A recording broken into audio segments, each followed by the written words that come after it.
श्रीमद्भगवद्गीता एकादशोऽध्यायः विश्वरूपसन्दर्शनयोगः मूढव श्लोकम्। एवमे तद्यथाथत्वम् आत्मानं परमेश्वर द्रष्टुमिच्छामि ते रूपम् ऐश्वरं पुरुषोत्तम। एवमेतद्यथाथत्वम् आत्मानं परमेश्वर द्रष्टुमिच्छामि ते रूपम्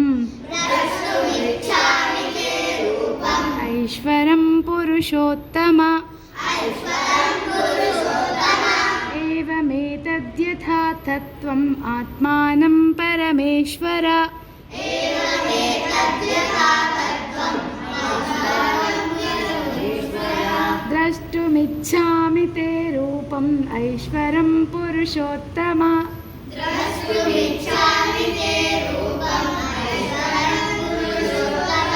एवमेतद्यथाथत्वम् आत्मानं परमेश्वर द्रष्टुमिच्छामि ते रूपम् ऐश्वरं पुरुषोत्तम।